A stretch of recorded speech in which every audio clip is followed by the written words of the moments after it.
Hello, everyone. Welcome back to the Green Way Forward podcast, episode 10. Today, I am being joined by Chuck Shelby. So, welcome to the show. Thanks for having me. Absolutely, absolutely. You are of course, one of my personal favorite users on leftist Twitter. Really appreciate to have you on here.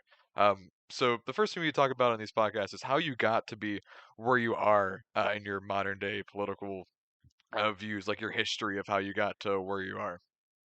I think I watched a lot of your prior episodes, and my story's longer than most of them because I guess because I'm older. Well, feel free But to share it all.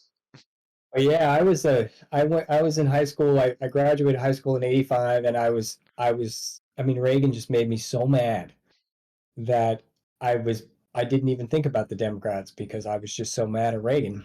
And it wasn't until I went to college and I had a class with Michael Harrington, who wrote a book called The Other America. He was a socialist, semi-famous, and he was the first person to really open my mind to any other options other than Democrats and Republicans. So at that point, like if you would have stopped me in the street, I would have been like, "They're Democrats, vote Democrats," blah blah blah blah, because I didn't really know there was a lot of options. And and my introduction to the Green Party was probably just Nader.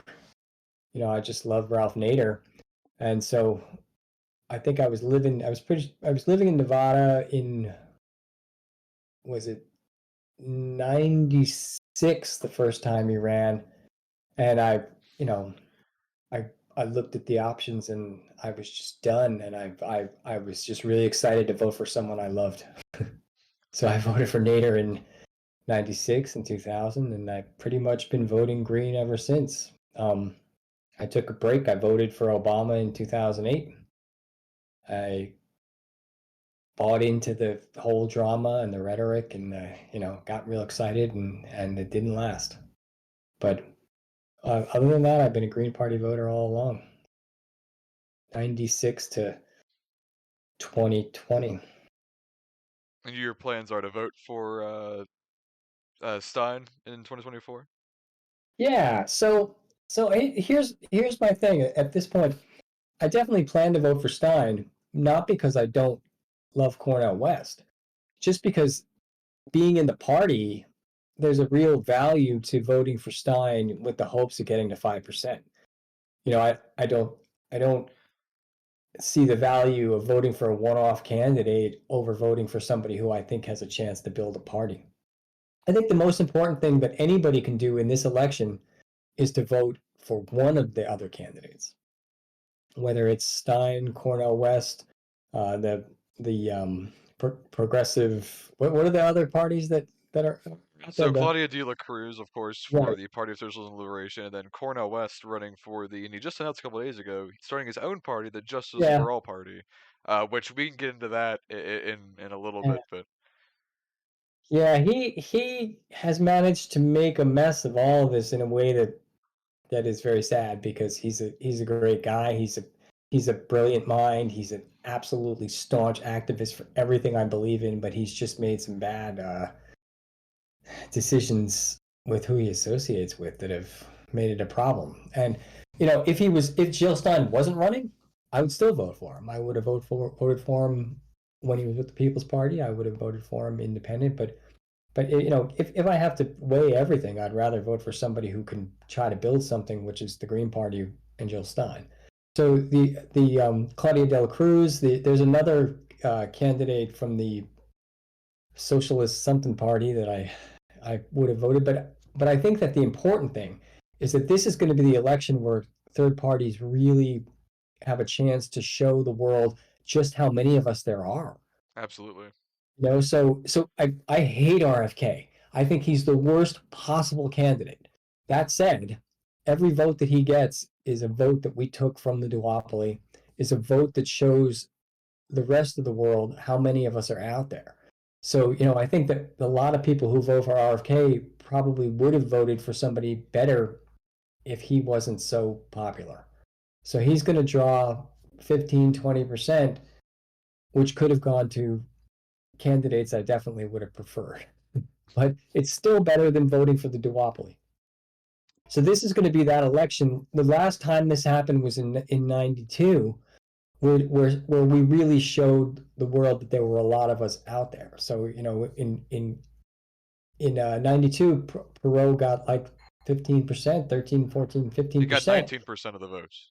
Or not 19%. 19%, he got 19 million votes. Yeah, I I think he got be 13%. 13%, yes. He got 19 And, million votes, but I'm not and 100% on the percent. and at that time, that was a moment where, where we had some power because people could have said, "Hey, look at all those people out there. If you count the people who don't vote and the people who voted for Perot, we absolutely could have had a better president." But it if we don't build on it, and that's the benefit of Jill Stein, is that with the Green Party, just getting it to 5% will be a victory. Absolutely. Obviously, they don't want to hear that, and Jason doesn't want to hear that, but he knows it. He knows that that's the first hurdle is to get that 5%, and so that the next time around we have a easier time. Yeah, the thing about the Cornel West campaign is whenever I had first heard about Cornel West, it was the exact moment. I mean, I am only 8 months into well, this time it's February. Yeah, I'm about only 8 months into my green socialist journeys in my political views, because before then I was very propagandized liberal up until then, and it really took me until about June of 2023 where I kind of sat down and realized, like, hey, something's not right here. I've been finding myself to agree with all these socialist people, but this party that I've been supporting doesn't seem to be like that. And in fact, this party doesn't seem to be like what I stand for at all whenever I thought that the past however many years. So that really kind of got me to change. And it was, as soon as I started really exploring that stuff, Cornel West announced his presidency. I took a look at him and I'm like, this is the guy. Like, this is our guy. This is the guy that's gonna power through. He's got such a strong grasp on everything, and as you said, he's such a staunch activist. He's brilliant mind, and he's such a phenomenal speaker. Um, whenever I heard him run for the People's Party, I'm like, okay, this is good, but I didn't even heard of the People's Party up at that point, and ballot access was going to be a huge issue. But the Green Party has that ballot access that can be achieved. There's that one guy that Justin Beth had mentioned. I can't remember his exact name. That is helping with ballot access, and he could have definitely got Cornell onto all 50 states with the Mhm. Green nomination if he had won the primaries. So I was backing him until every dying breath, and then whenever everything started to fall apart and Jill Stein starting, I had even said in July and August, if Jill Stein ends up running and Cornel West is still in the race, I would vote Jill Stein any day over Cornel West. And now seeing his campaign fall apart again, like even if he, like, as you said, even if he would have run as independent and Jill Stein didn't have the Green nomination, if there was no Green nomination, then I would have definitely voted for Cornel West. But now we're seeing him even go to this new party that he's creating, and there's like more ballot access, and he is great, great candidate, but is going about this in the worst way possible. Like, this is not how you run a third party uh, campaign. I think that it all started in the beginning with the People's Party, and I don't want to get into it about the People's Party, but I just think that there was a lot of baggage, and so the fact that he connected himself to them just started out in a bad place. So I think that there's still a lot of people, like I argued recently with the Vanguard people about they're just so mad about the People's Party that it's counterproductive to put yourself in a position where you have to defend the People's Party when you could have just stayed away from it in the first place. So I think that hurt him. He's still Cornel West. I would still absolutely vote for him. I still would love for there to be some way for the Cornel West people and the Jill Stein people to come together and fight together. I would love that. But given that there's not, I'm definitely gonna be voting for the Green Party again. So and like you were saying, like 8 months ago, you were still buying what the Democrats were selling. It's easier to do it. It's easier to live that life where you think that those guys are serious. The problem is, how old are you? I'm 17. Okay. So I'm 56. When I was 17, I was in your position. Hmm. And and what I feel like the biggest problem that we have is that they tell you to wait and eventually you get old. You know, when I was 17, I probably still believed them that I should just wait and that they're going to eventually do the things that they say they're going to do.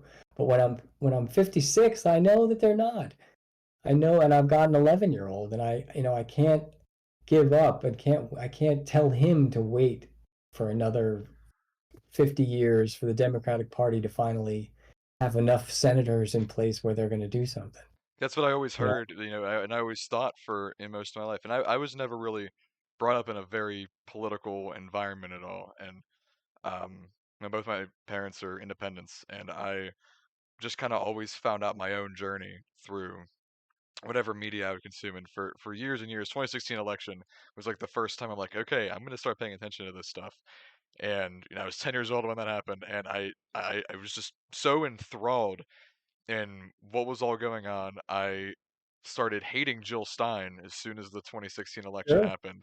Um, and I hated her for years and years and years. Once 2020 happened, I was still, you know, so all right, we just gotta get rid of Trump. There can't be any third party candidates. I was thinking like Rob Rayner, like like that's the exact way I was thinking. Like it has to just be them two. Why would you ever vote for a third party? And capitalism and liberalism had just completely taken me over back then. But um,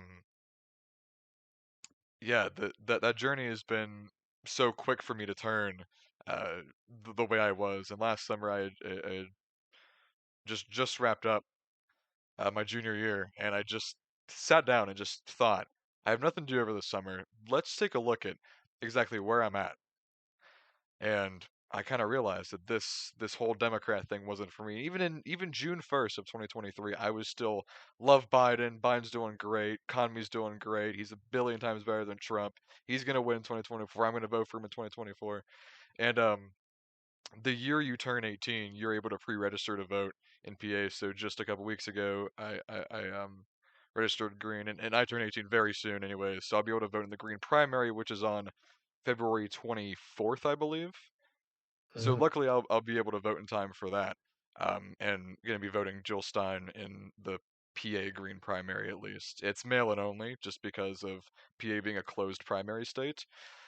So there's been that huge kind of shift in me over these past 8, 9 months, and it's been a great journey to just kind of break free the duopoly. Whenever I realized that I don't have to vote for Joe Biden, and I started back in Cornell West, that just felt like a huge weight lifted off my shoulders. Like I don't have to adhere to this ideology that the world wants you to put into two boxes. I mean, even throughout my entire schooling, I've always been taught you're either a liberal or you're a conservative. There's nothing in between. Liberals are the far Mm. left, conservatives are the far right. Whenever there's so much more to that, and that the American education system has completely failed us in that regard. Yeah, there's a lot more choices, and we never get any information about them in anywhere except the funny thing is that when I was a kid, when I was your age, the only way that I could find out about something like the Green Party was talking to people that the rest of the town thought were insane. So the internet changed all of that. So if you want to know about third party, if you want to know how full of crap the Democratic Party is, you can find it out in 5 minutes. Yeah. You just you just go on the internet and find somebody to explain to you that the Democratic Party constantly tells you they're going to codify Roe and never does. And then people can speculate about why. My personal opinion is that it's hard. It's hard to codify Roe. It was always hard to do. It was always a heavy lift, but the problem was the Democratic Party kept promising it. There are other people on the internet who will tell you that they don't do it on purpose because they want to maintain the fundraising benefit of having it out there. I'm not quite that cynical. I just believe that it's impossible to get 60 Democrats vote elected, and then if you did get 60 Democrats elected, one of them would be Tim Kaine and one of them would be Chris Coons, and they wouldn't vote for it anyway. But when I was a kid, there was no way to find it out. So for me to find out about the Green Party, the People's Party, the about socialism, I had no way. I grew up with two Democratic voting parents who told me that the Democratic Party was what I should do, and that the Republican Party was going to try to kill me, and that's what I grew up with. And it wasn't far from the truth, as far as in theory, the forward facing visions of the Democratic Party and the Republican Party were pretty much what my parents said, but what they actually did wasn't that far apart. Hmm. Whenever a Republican got elected, eventually he wound up bombing somebody, and whenever a Democratic got elected, he was probably going to wind up bombing somebody, and they were all going to wind up cutting welfare because we shouldn't be letting people get away with not working and getting anything for free, and they were all you know gonna not do anything about abortion. It was just the reality had nothing to do with what they said. And the difference is that today you can log on to the internet, you'll get a lot of garbage. You have to have the ability to discern what's garbage and what's real, but it's out there. The real story is out there, and you can go out there and you can find out exactly what a senator does. You can go to opensecrets.com and you can look up Hakeem Jeffries and you can find out how much money he's taken from APAC. Exactly. I I had no way to do that as a kid. Yeah, and You know, even now, it's and, you Google 5 seconds ballotpedia.com and you can find every sort of election result, everything any candidate believes from any party you could ever imagine. It's just that easy. Ballotpedia is a great resource. everything. Ballotpedia, uh, what's it called? Open Secrets, um, Crew, which I'm very careful with. Citizens for Responsible, whatever, ethical government, but it's a David Brock site, so I'm real skeptical. But they do tend to their data tends to be pretty reliable. But you can go and find out what everybody voted for, every House member voted for, every senator voted for, and who they take their money from. I mean, that is such valuable information. And the fact is that it's only 1% of people care. So like people like me and you, we go and look it up. We care. And so as soon as I see how much money these people took from APAC, I know that their opinion about what's going on in Palestine is nonsense. Absolutely. Whereas when I was a kid, and I saw a senator telling me that we had to support Israel because they were the only democracy in the Middle East. I just had to take him at face value. Hmm. I didn't know that he got $1 million to make that statement. It's so much easier now to know. But also, the downside is that now it's so easy to be messed up by fake information that's available on the internet. So when you see, QAnon or QAnon and a lot of the stuff that the MAGA folks believe, that's because the internet gave them that stuff too. So it's a double-edged sword. But it Absolutely. is it is I went to college for 17 years, and most of that time I was doing research. So I understand how to use the resources. I know what primary and secondary sources are. I know what is reliable information and what is nonsense. And so I try to you know use what's available to me. Can you hear the sound of my cat throwing up in the background? Is that I was wondering what that was. That's my wife and child were really nice in that they did not come back here, but my cat just made her way back here and she's tossing some cookies back there. So I forgot where we were, You're talking about your but research during college. yeah, no, I went to college for a long time. By the time that I finished college, I'd been there for half my life, and so you know the the value of that is immeasurable in that it really did give me the ability to tell right from wrong and truth from fiction. Yeah, and it's so like you said, it's so easy to see those due to videos, especially now with AI. But the other good thing about we have now is that everything's recorded. Israel can no longer hide behind the atrocities of what's going on because you have always people on the ground starting up and just filming everything. That's all you need to do, though, is just film, film. Now everything's on video, and now they can't deny anymore, and that goes for Yeah. everything. There's a video and a very good YouTube channel resource named Kenneth Suter.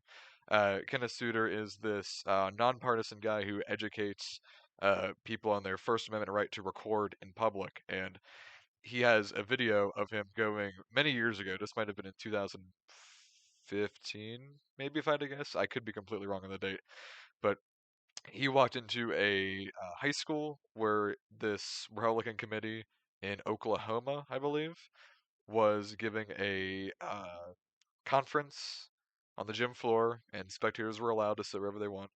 And he recorded, at least tried to record the entire thing. And the people who were standing down at the Republican bench were pointing up to him and saying, "Hey, don't record, no recording devices allowed." The crowd starts going crazy and saying, "What are you hiding? What are you hiding?" They're worried about what they're gonna say, what they could be hiding, so they don't want any of that. And then he got kicked out and arrested for trespassing. After that, I'll link his channel in the description of this video, in the video that I'm referencing. But always record your Congress people when they're giving a speech. You never know when they might slip up. You never know what they'll say, and you can use that against them. Hmm. Oh yeah, it's definitely it's been amazing what's coming out of Palestine. I mean, the video coming out of there, it's been an absolute game breaker. As far as anytime somebody tells me that this isn't going on, there's 15 videos of kids of something horrible happening to kids. It's absolutely unavoidable, and I think that that has really turned the tide public opinion wise in America with respect to this conflict. It's impossible to avoid the fact that they've killed up to 13,000 kids. It's impossible to not be able to easily document it. Everything that they do is being recorded. Same is true with police here in America. It's has it had an effect? I don't know, but we certainly have more information. Yeah, You know, and it's always record police as well. You have the right, the fundamental right to do it. Maybe not in Arizona, but police always record police. These people are not, your Congress people, your police. They are not your friend. You record them. You make sure they're held accountable for everything. You could record them, and there could be nothing wrong. It could be a pleasant experience.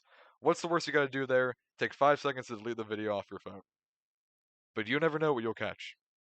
And that's why always, always, always, if you're going to a political person's rally and they're giving a speech, record it. If they something out of line, expose them for it. Hold these people accountable. They're not being held accountable by the general population of the U.S. because the U.S.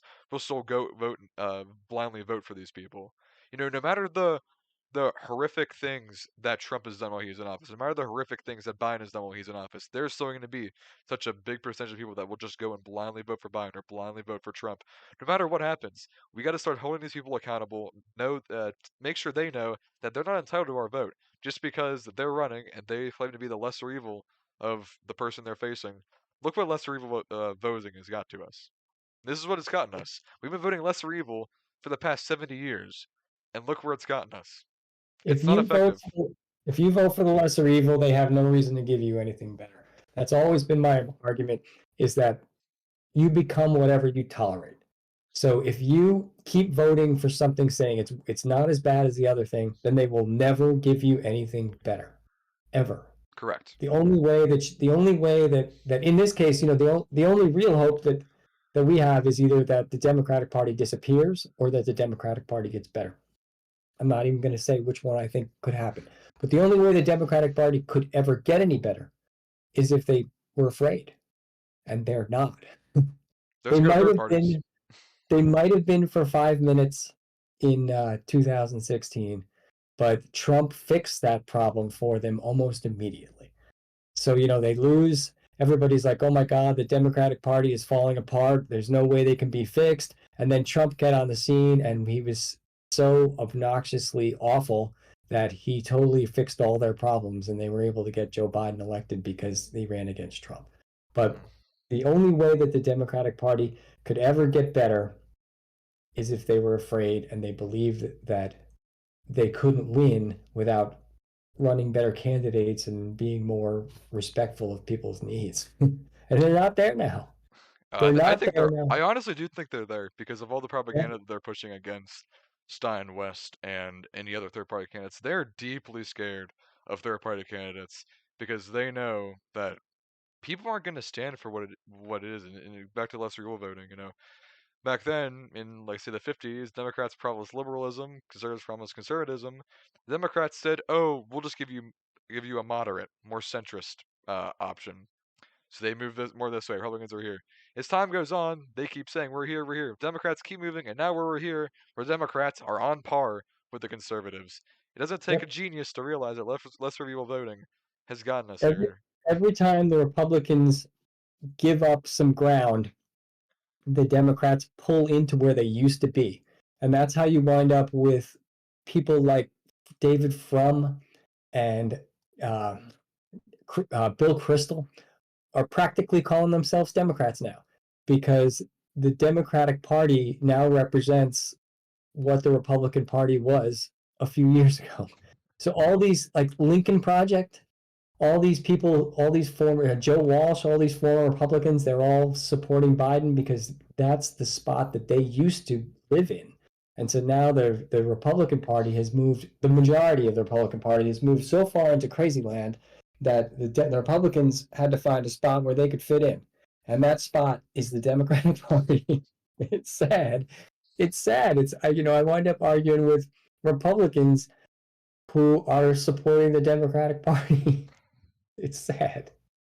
It leaves no spot in the majority parties for people like me, people like you.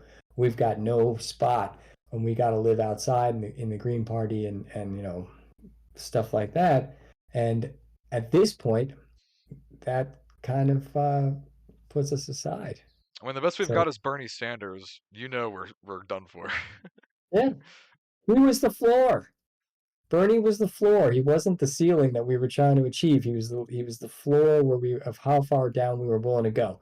And I love Bernie Sanders. Right above where you are right now, there's a Bernie Sanders poster.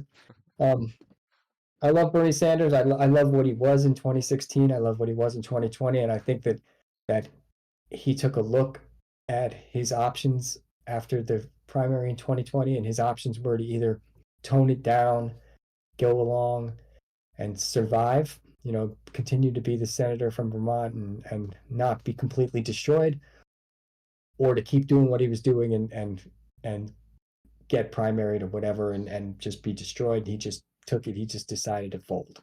Absolutely. And you know, I, I'm not even going to waste a lot of time criticizing him, but I don't care about him anymore.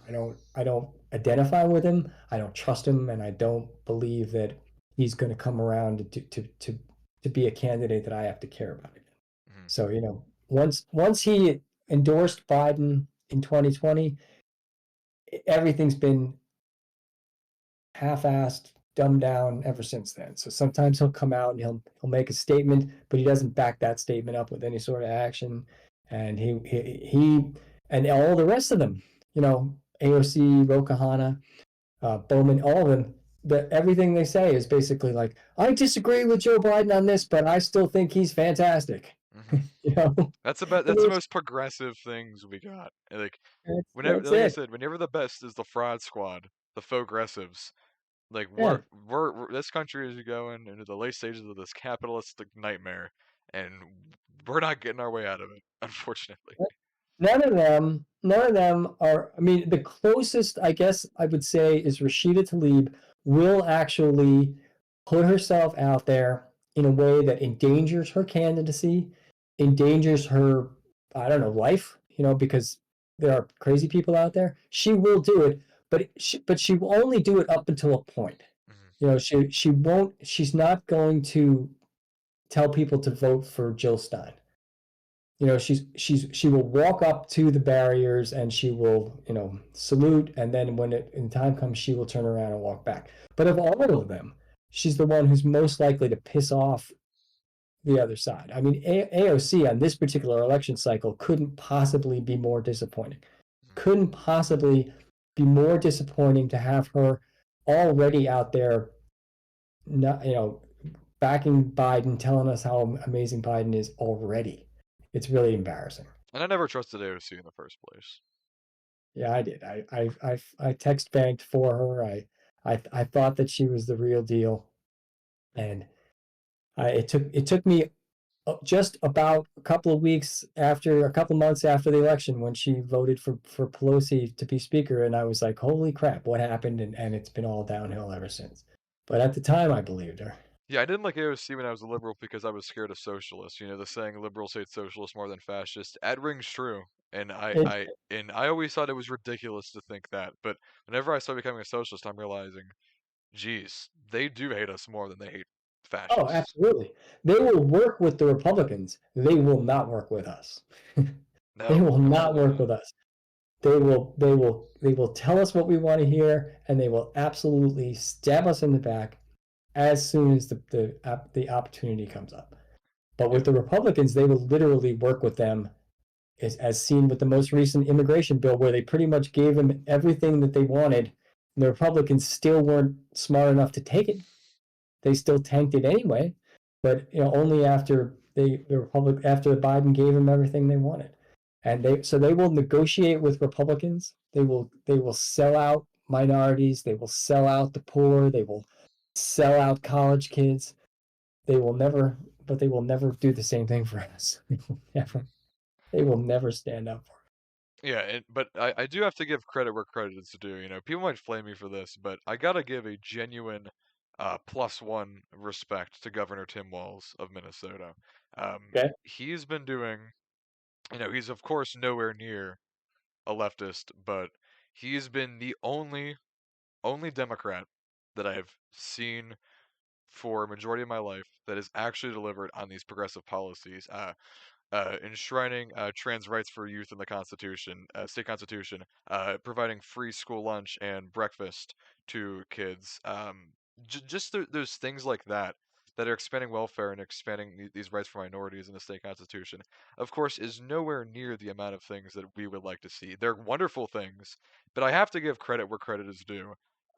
In that regard, I know the Minnesota Democratic Party kind of works a little bit differently than the DNC itself, but I'm not going to be one of those people who is like, no matter nothing, the Democrat can never do anything good, because I'm going to give credit where credit's due. That is, Tim Walz has done some very good things for the state of Minnesota. Well, I will give credit where credit is due way beyond what you said. I will give credit on the state level to Democratic Party in multiple places. They have protected abortion on the state level in multiple places, and so they're not completely useless on the state level. It's in my argument with them is mostly on the federal level. And You just know, them in general, yeah.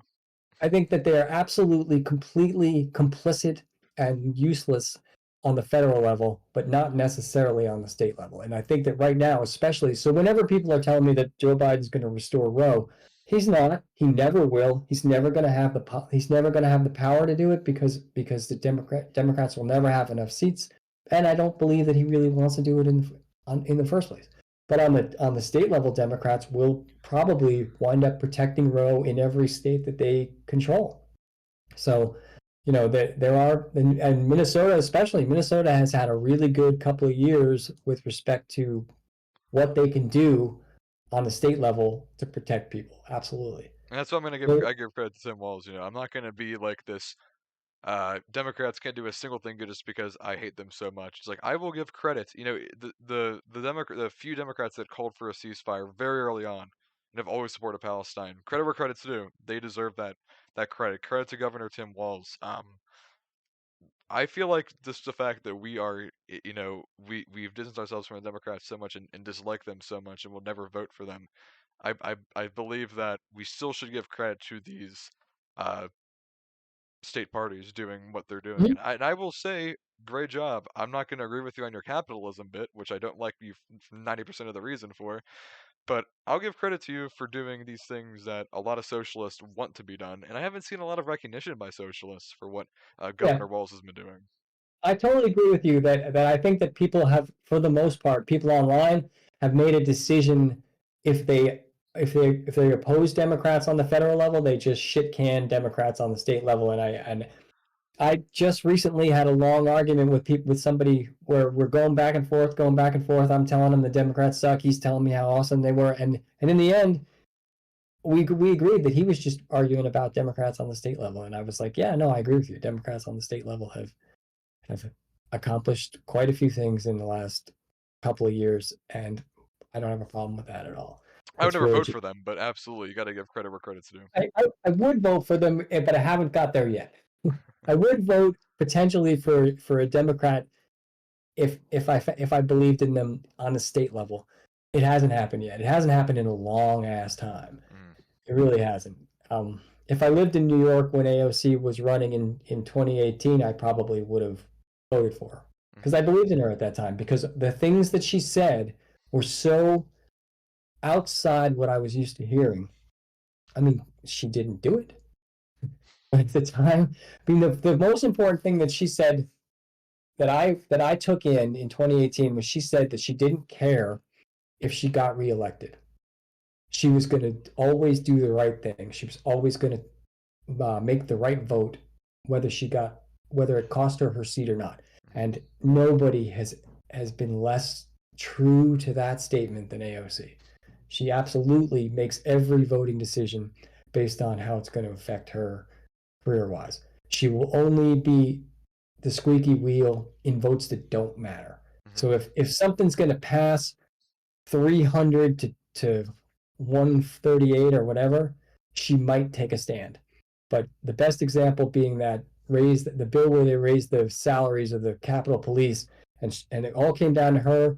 If she voted no, they lost. If she voted yes, they won. She just voted present and just said, I'm not going to participate. And Mhm. it passed. And she absolutely could have shit canned that bill and she just wouldn't do it. So she has so few opportunities to do anything meaningful and she passes on them. And then most of the time she just makes the noise when it doesn't matter. Absolutely. And that's what we get, and that's what we get. We get a lot of speeches, we get a lot of ad campaigns, we get a lot of appearances on talk shows, but when it comes time to vote, we're not represented by the Democratic Party. Absolutely not. Almost never. And until I am, I won't vote for them. And I will worse than that, I will absolutely loudly rail against them. Absolutely. And that's the thing that costs me on a personal level with friends and family. It costs me on a professional level. It costs me on Twitter, like where I get in trouble on Twitter because people think that I'm a chaos agent who's trying to, I work for either Russia or the GOP, trying to destroy the Democratic Party. And the question they ask is, how come you don't talk about Republicans? And the reason is because if you ask me about Republicans, I will tell you Republicans suck. But they're not a party that's meant to represent me. The Absolutely. Democrats There's the one statement that I love to hear is like, "Why you never attack Republicans?" I'm punching right, baby. The Democrats are in the way. are. They shouldn't be there. Don't be there. So as long as you're telling me that you represent me, then I'm going to call bullshit on you. If the Republicans ever really said that they were representing me, I'd call bullshit on them too. But I know who they are. I know the way I like to look at it is when we were kids in elementary school and middle school, one kid would bend down in front and the other kid would push you over. You know what I'm talking Yeah, about? yeah, yeah. So somebody would bend down in front of you and someone else behind you would push and you'd trip over the one who bent in front of you. The Democrats are the one bent in front of me and the Republicans are the guy pushing from behind. And You it's know, like, so that and like a couple things to add to that is, I already know how horrific the Republicans are and how much I truly cannot stand them and wish that they would just disappear. But the problem is people think the Democrats are the savior or the second option or the opposition to that party. That's why I'm so much more critical of Democrats than of Republicans. I already know how insanely horrific they are.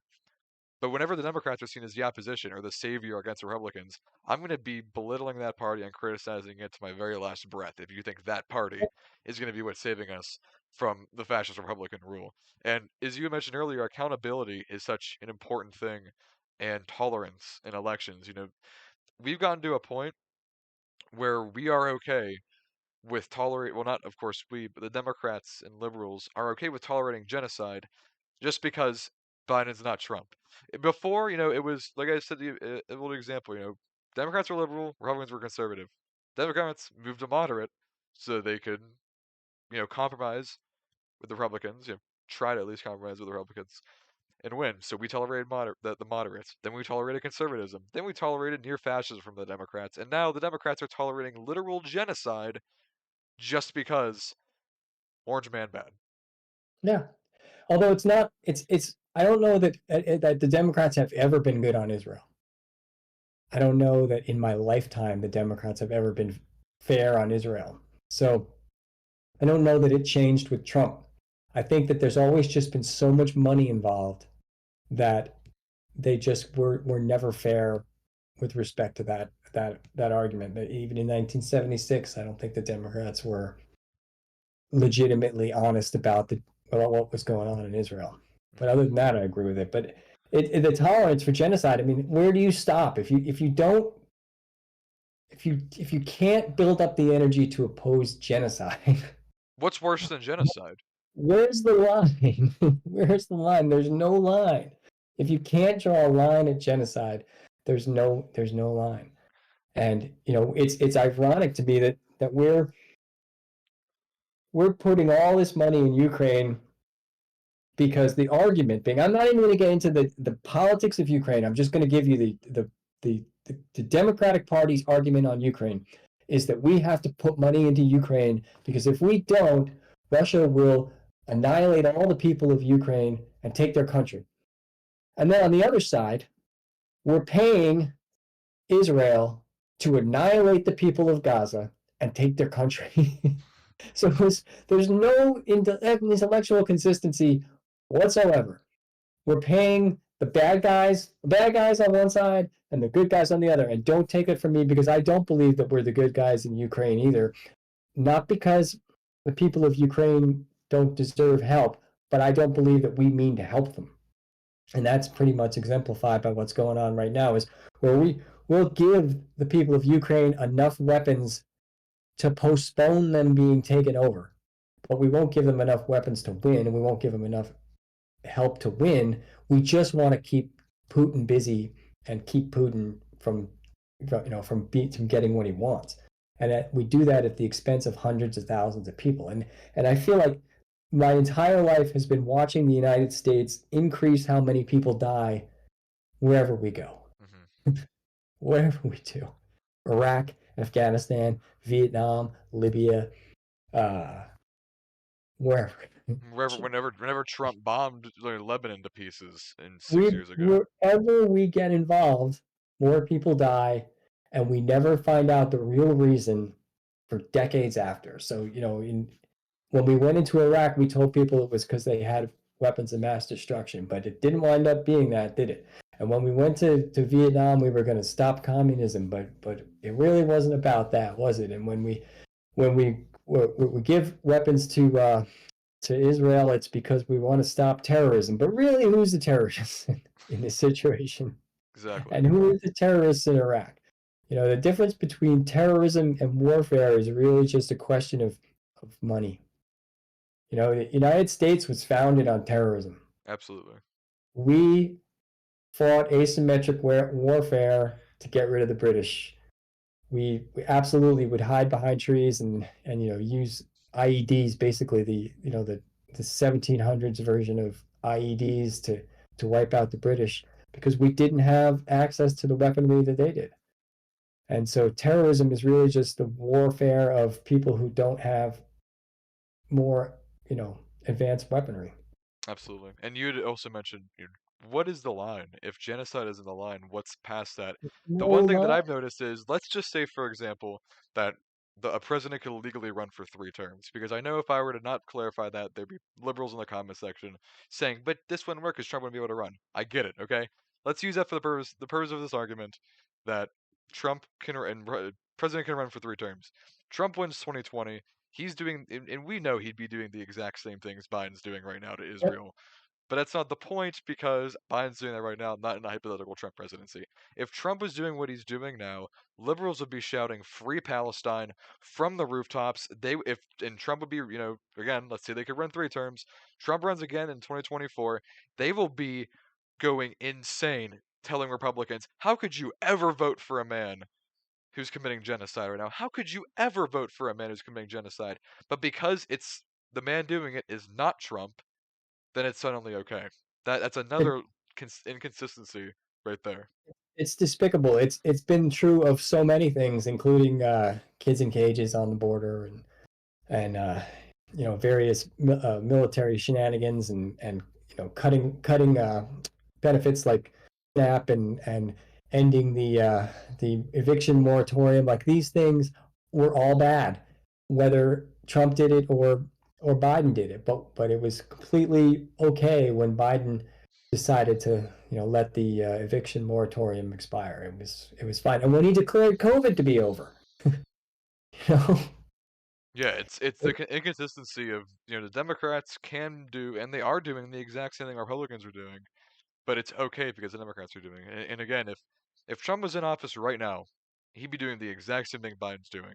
And for this upcoming election, liberals would be going door to door, telling you, "How could you ever vote for Donald Trump because he's committing genocide against the Palestinians? How could you ever do it? You have to be a monster and have no morals to vote, if you're going to vote Donald Trump because he's committing genocide."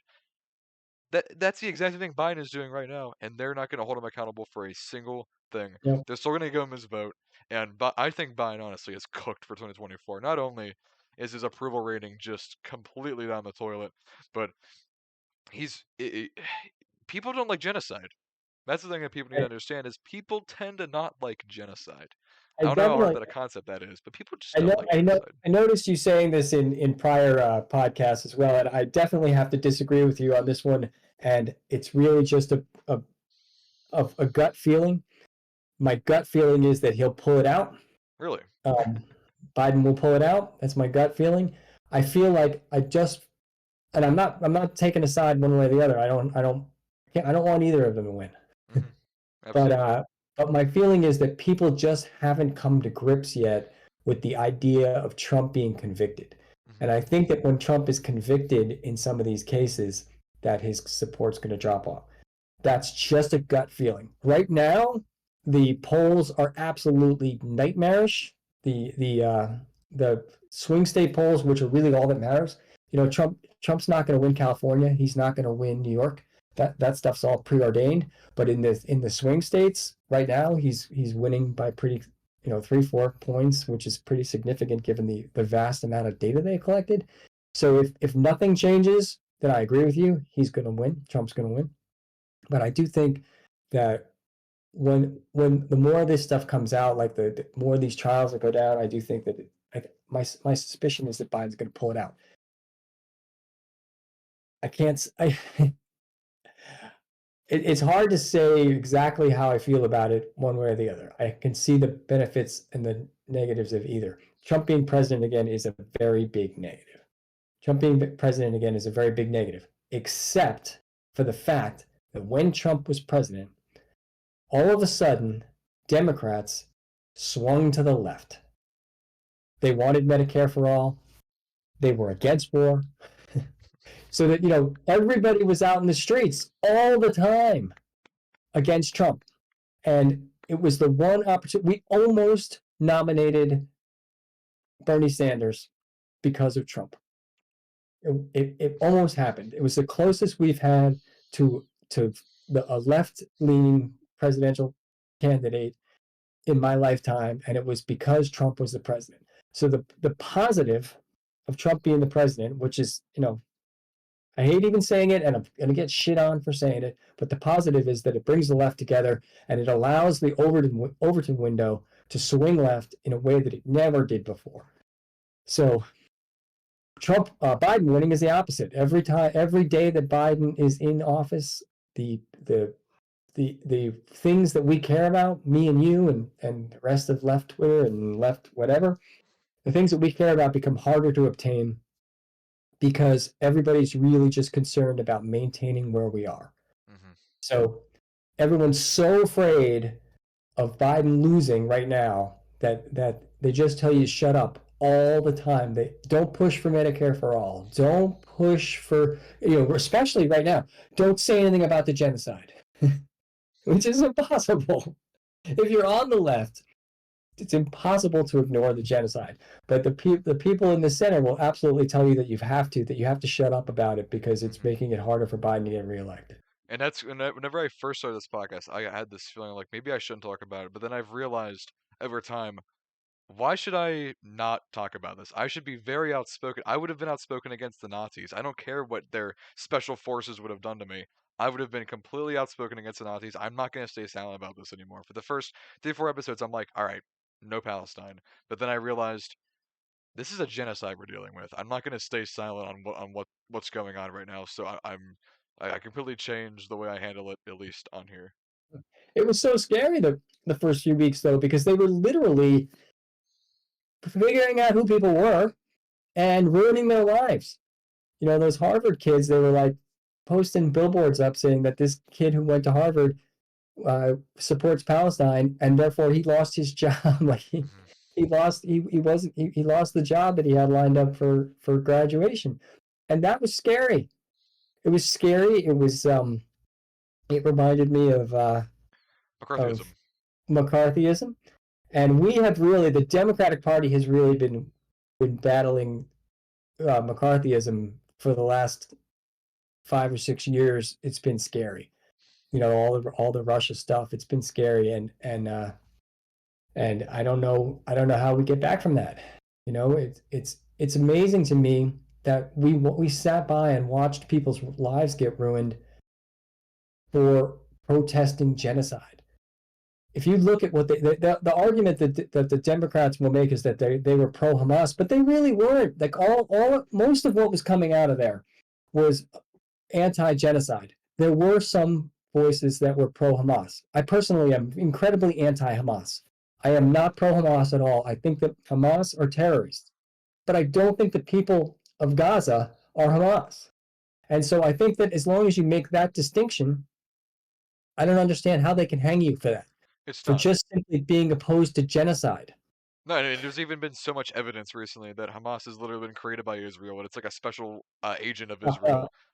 And uh, about how just they're able to manipulate Hamas into doing whatever they want, and that's why we have what we have now. It's like, oh, if you support Palestine, oh, you support Hamas. No one is saying that the innocent people taken is a good thing. It was an armed resistance, which is, I believe, technically coded into the international human rights as armed resistance is allowed. It was a very bad way of doing it, yeah, but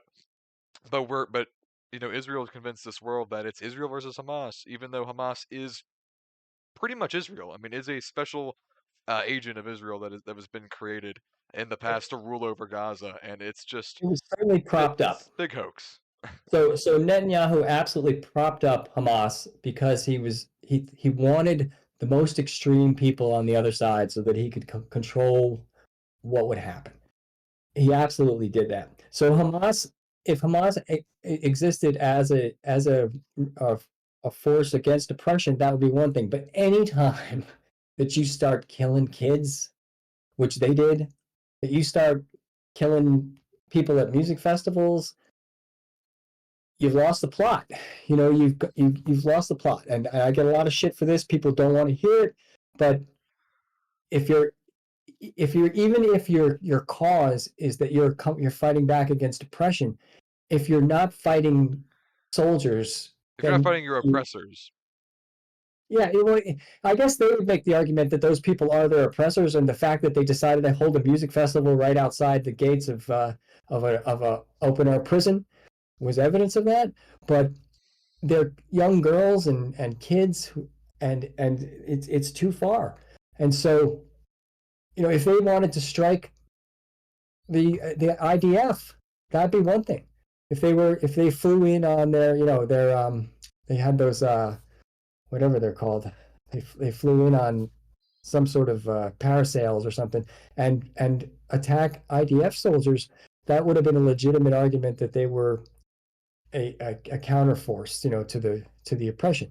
But just going in and killing kids, you lose that side of the argument. But the people of Palestine last had elections, I think it was in 2006, and more than half of the people who live there are under 18. So those people weren't in. They didn't vote for Hamas. They voted for. They voted for Hamas the same way that I voted for Biden. I didn't. I didn't vote for Biden. But he is the president. So the people, Hamas is in charge in Gaza, and they're ruling over people that haven't voted in 17 years, and most of them were 1, 2 years old at best at the time that that election happened. I think that's the So absolute correct take on that thing, and I would just like to see responsibility go into this 2024 election of just holding our elected representatives responsible and knowing, like, as we just been recently in the news, that there's a bill for $17.6 billion to go to yeah, Israel. For what? for to make people happy, $17 billion so that they can parade in front of the APAC conference and say, look what I did, and then you look at Brian Mast, he's just the most despicable congressman out of Florida, who he had lost both of his legs, I believe, in Iraq in combat. And he shows up at the house wearing IDF uniform Hmm. because he served there, and just saying the most antagonistic stuff about how the people there are all responsible, that everybody who lives in Gaza, no one's innocent. And then you look at his finances, and he took $542,000 from APAC. Hmm. So at that point, I don't care what you have to say. If you took $542,000 from APAC, I don't care what you have to say. I don't care about anything that you have to say about the issue, because I don't believe you because you took that much money. Hmm. So I think that Biden has taken something like $4 million over the course of his career from APAC. It makes you unreliable. And if you look at the situation, you've got our government has no reason to be supporting genocide, except for the two-pronged attack of APAC. Money, but even worse than that, if you look at what happened to Nina Turner, it isn't just money, it's the amount of influence that they will have to destroy you. Hmm. So they use the carrot and the stick. They say to you, we'll give you $542,000 if you do what we want you to do. And then on the other end, if you stop doing what they want you to do, they will destroy you. So I think Absolutely. it's both money and fear. How do you go against they can pull together so many resources to destroy you, and they destroyed absolutely. It wasn't APAC, it was a different group, but I think it was Defense of Israel, something like that, Yep, yep, yep, yep. who absolutely destroyed Nina Turner. And I think that the value of that is if they'll pull in $10 million to destroy a House candidate, because the end result of that is that people like Joe Biden will see this is what's going to happen to you if you go against us. So there's no logical reason for us to be supporting genocide, except that all of our government is enamored of the money and afraid of the power of APAC and the other organizations that will absolutely destroy them. And it's just it's hard, man. It's hard. I'm telling you, as a 17-year-old, that if you don't do something to make it better, it's unbearable to do. As a 56-year-old, it's unbearable to have seen this over and over again and not see any way to get it better. Even just over the past year, it's been so hard. All I can do is my own thing, and my own thing isn't enough. But it's all I can do. All I can do is speak out, vote right, and try to convince other people. But it's not enough, and hopefully it builds from here, because the hardest thing to do is to start a resistance. Hmm. Once you start it and you gain momentum, it sometimes will have it will have a momentum of its own. But if you don't start, and so when I was 17, I wanted to do something and everyone told me not to do it. And when I was 25, I wanted to do something and everyone told me not to do it. And every year that I didn't do it was a lost year. And now I'm 56 and, hoping that people like you will do it. Absolutely, and it actually brings up another good point that I always like to bring up is the shifting of the not now, wait till next election for voting third party. We've been hearing that for how long? Is Ever. you can't vote third party because this election is the most important election, but next election we'll have a better candidate and you can vote third party all you want, you little commie. And Yeah. now and we've been told that for the past, as you said, it's been forever. That's how it's been, and it's not gonna change no matter what. And that's why I'm really hoping that this is the year for third parties. That 2028 will even be a bigger year for third parties.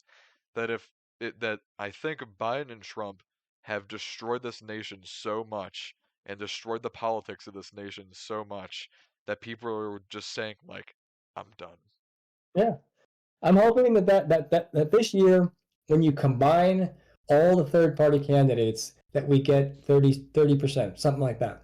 And I think that could be enough to show that it's not working. Absolutely. As long as we're getting 1%, 2%, they don't care. But if all of us band together and pull in 30%, then they have to care. But even then, when Jill Stein got 1.4% of the votes in 2016, that spawned the whole RussiaGate conspiracy, and that Jill Stein was a Russian agent. So Yeah. even the mere presence of a third party ballot is enough to get these Democrats all riled up and just start blaming If Russia, they Russia, lose, Russia. it only matters if they lose. They don't give a Yeah, shit if they win. they didn't say a single thing about Howie Yeah. Hawkins in 2020. Not a Nope. And single they did, thing. and they absolutely adored Ross Perot because Bill Clinton wouldn't have won without Ross Perot. And they also hate Ralph Nader Yeah. because of the Ralph Nader thing is so easily debunked because so many people in Florida who registered Democrats voted for Bush. So if you're looking for people to It was blame, 20-1. It was 20-1. It was 20-1 Democrat voters who voted for Bush compared to the ones who voted for Nader. It was absolutely ridiculous. And I've heard you make this argument before too that they want to get rid of the Green Party, but they don't want to get rid of the Libertarians because the Libertarians draw 10-1. Libertarians get 10 times as many votes as the Green Party does, and they draw all of them from Republicans. So there have been many elections that have been thrown to the Democrat because the Libertarian candidate was in the mix. They don't want to get rid of the Libertarians. They only want to get rid of the Green see, Party. that's the one that oppresses them, even though it's their own fault for. I mean, you can't run Hillary Clinton and expect people to just be like, oh, here's my vote. I was dead set a year ago on voting Joe Biden, and then I just couldn't. Now I can't even stomach the fact about Joe Biden even being on the ballot.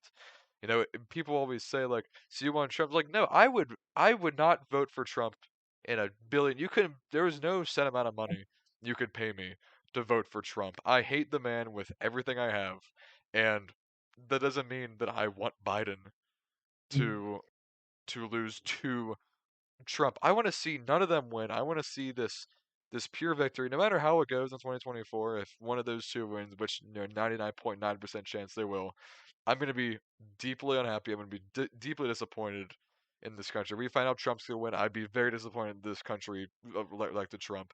And if Biden wins, I'll be very disappointed in this country that we elected um, Joe Biden. And I wish that the leftist vote was able to kind of come together because we're going to have vote splits from Stein, West, and De La Yeah, Cruz. Both who are all yeah, great candidates, but Stein's going to have the most ballot access. I believe Stein is the one that represents us all, truly, and in the Green Party. And I think if we all rallied around behind Jill Stein, we can make a significant impact. Maybe without that, we could get to 5%. But if we all combine together and with Stein and try to get some of those more centrist Democrats to our side, we can 100% get to 5%, get that federal funding, secure Green Party as a minor party, and then I believe it's 20% of the national vote to become a major party, which that might not happen in my lifetime. But getting to that 5% is going to be such a huge, huge thing to achieve, and this is our it'll year to be do it. it's going to be interesting to see if it happens with RFK and the Libertarian Party if they sign him up and he gets them to 20%. I hope not. You think I, RFK could go to libertarians? that's what he's been talking about. He's saying he's interested in the Libertarian nomination. They haven't agreed to take him, Hmm. but he's been talking about it.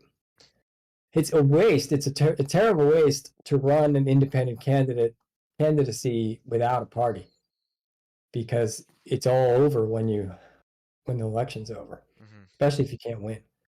Yeah. So everything dies with RFK if he loses, which he will.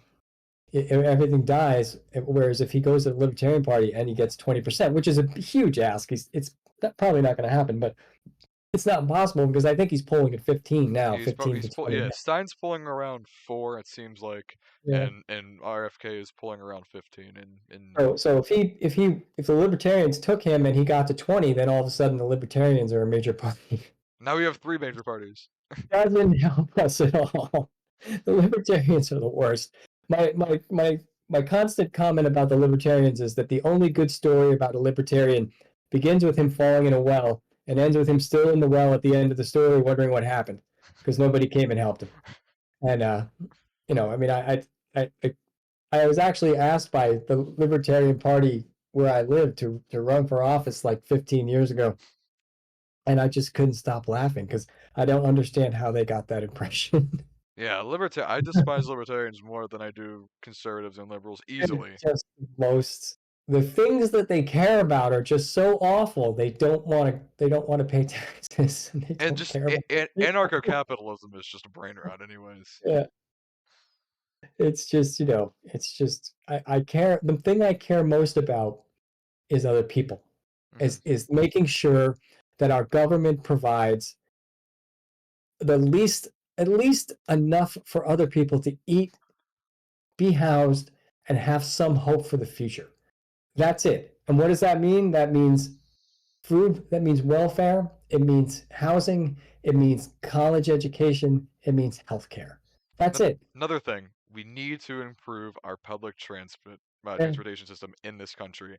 That's one thing that I feel like doesn't get brought up. It's not, it's not this huge thing that like everyone should be talking about it, but something that gets failed to mention in a lot of leftist spaces is public transit is the key to the future and protecting the I'm environment. impressed. Yeah. The Pittsburgh area has a huge bus system.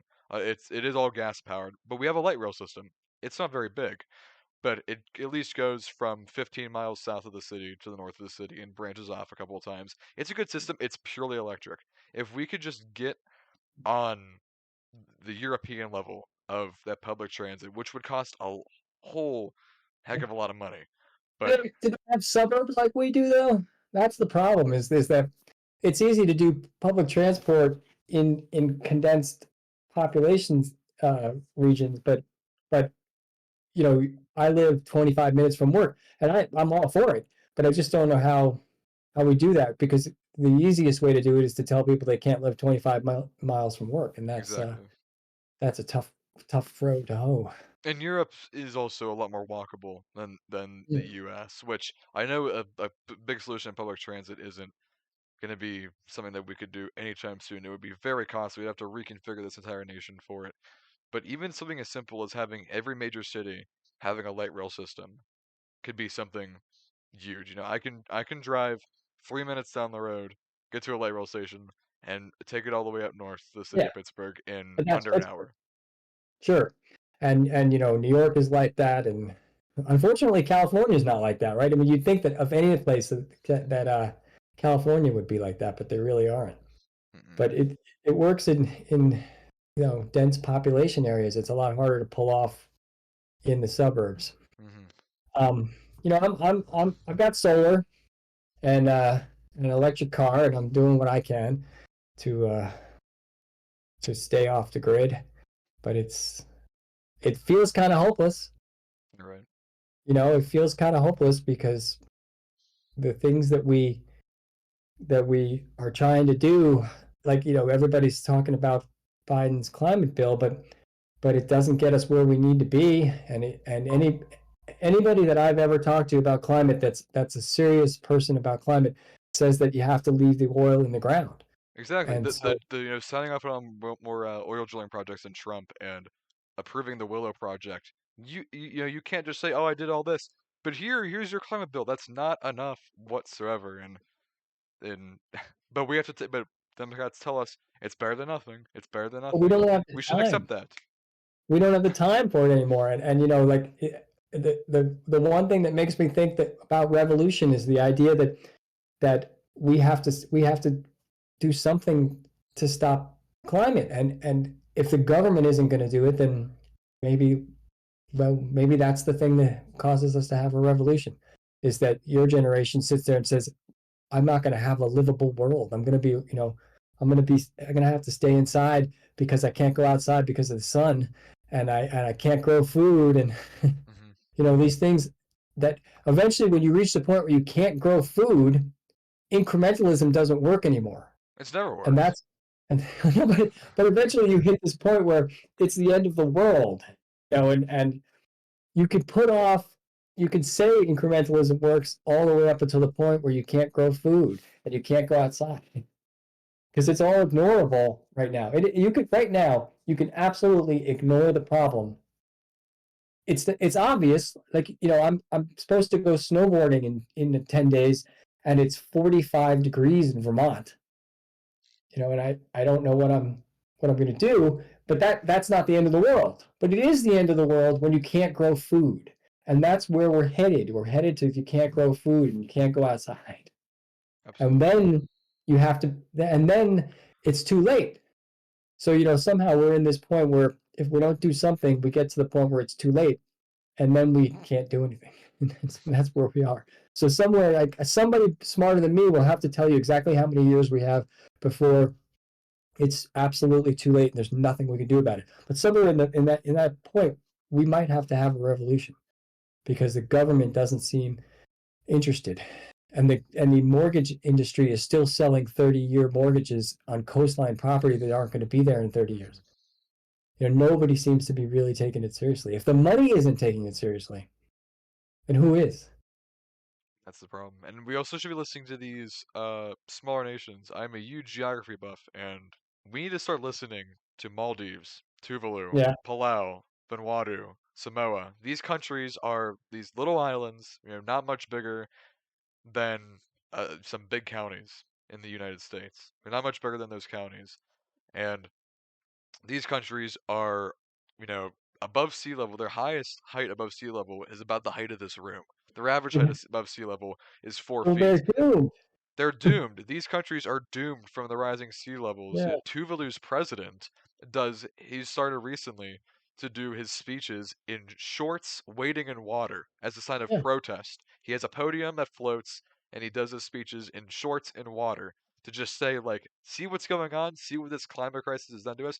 Those countries that no one seems to care about because there's 25,000 people in them, those countries are our best allies when it comes to this climate defense, and we're They're not the going to do canaries in the coal anything about mine. it. They're the canaries in the coal mine. They're the ones who are gonna be the first ones to go down, and then we're all gonna take it seriously. Yeah, But it's gonna once be too late. imagine in these countries aren't expected, Maldives, Tuvalu, and Kiribati are not expected to exist by the time 2050 happens. Imagine when people start reading headlines in 2045. Country disappears. Country sinks underwater. An entire country has just sunken underwater. We have just lost a country due to this climate crisis. Sure, it might have been a small country, but who cares? That's not the point. The point is that we have lost an entire sovereign country with its own government, its own diplomacy, its own embassy, its own everything due to a Its climate own people. crisis. Its own people. We lost all those people. Yeah, it's coming.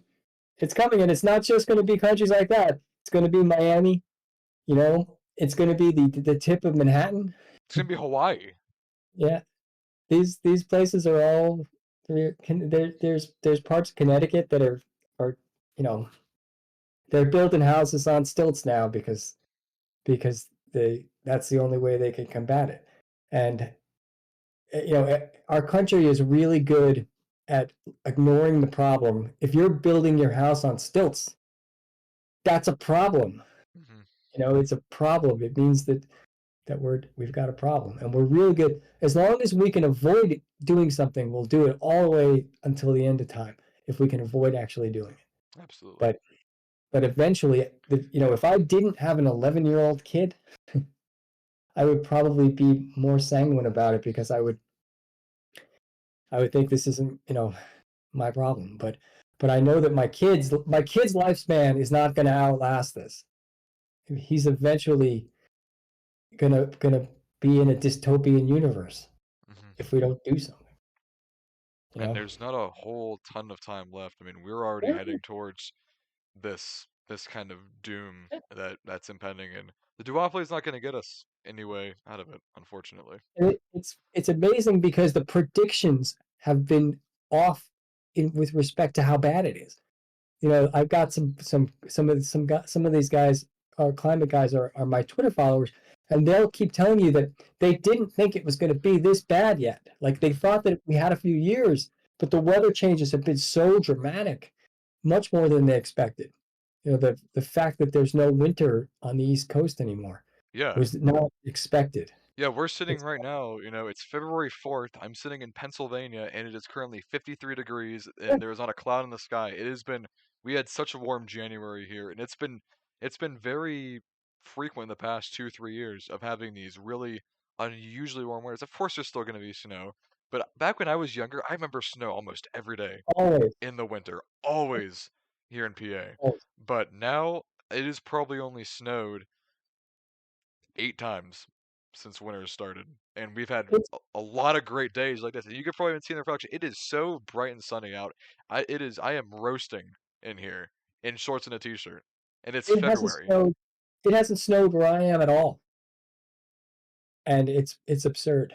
Hmm. It hasn't snowed at all, and it's snowed in Vermont where I go. Where I spend a lot of time in Vermont. It has snowed and then it melts, and it's snowed and it melts, and it's absurd. It's ridiculous, and and it's only going to get worse, and it's Hmm. getting worse so much faster than we thought it was going to get worse. Yeah. You know, I think that the way it's going now, in 10 years, there just won't be any winter on the East Coast at all. Nothing.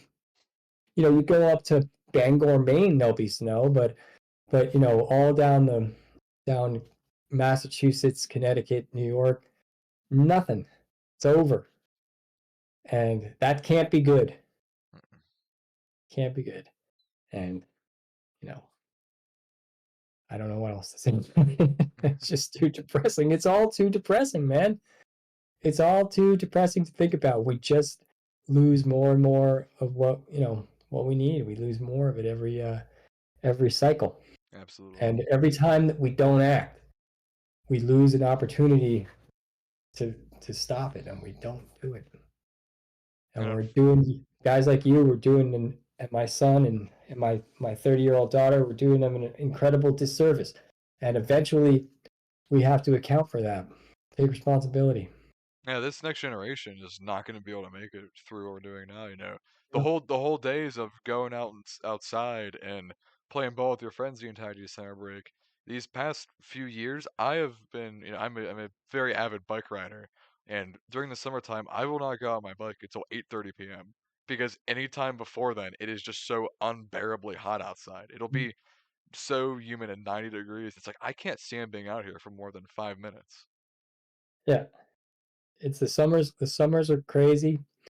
Um, the winters are different. It was a gradual process, and now all of a sudden it's not so gradual anymore. Now it's really speeding up, and that's the way things like that happen. You get a tipping point. We got a tipping point somewhere in the last few years where now it's just unstoppable. And and I don't know about you, but I don't have any reason to believe it's going to stop. Hmm. Because all that we can do, me and you, all that we can do is bitch and moan about it and yell about it. But we don't at this point we don't have the power to change it. And even if we did, we can't change China. Hmm. And that was the argument that Republicans used when I was a kid. They're like, there's no point in us cutting back on fossil fuels because China won't. And they weren't wrong, you know, but it did work really well for them to they ignored climate forever by saying that China's not going to stop and Russia's not going to stop, so why should we stop? Hmm. They weren't wrong. But in the end, we're all going to have to figure out how to live in space. Hmm. you know all these shows that we watched growing up, or not you, but all the shows I watched growing up were about how people had to live in space because the earth became uninhabitable, and they might be right, like the 100, where people were just living in a spaceship. because we didn't figure out how to get to Mars or how to live on Mars, so we just lived in space. The lucky few. Mhm. Well, I think that's a good time to end it off, especially on Yeah. the climate talk. Was there anything you wanted to close with? No, I'm good. I just hope the one thing that I say over and over again is that I hope that people will learn from my lesson of being old and always trying to always hoping that things would turn around and they didn't. And that I wasted so much time and that I wish I had it back. And so you're 17 and your friends are 17, 18 years old and don't make that same mistake. You know, don't assume that things are going to get better unless you make them better. It's Mhm. on you. I'll do what I can, but I'm already past my time's past. You know, don't Absolutely. waste don't waste 35 years like I did. That's some You great know, advice. And vote green. vote green, vote green, vote third party, but really vote green because the Green Party is by far the most organized of our options. And everybody that I've seen around here, people like Jason, people like Justin, they're only going to get more organized. So help be part of that. Help be part of organizing the Green Party into a viable third party, and do it local, do it statewide, do it national. Absolutely. All right. All right, well, we'll be back next Saturday on the 10th. Podcast releasing probably around noon-ish time on Saturday. So we'll see you guys back then next week for episode number 11.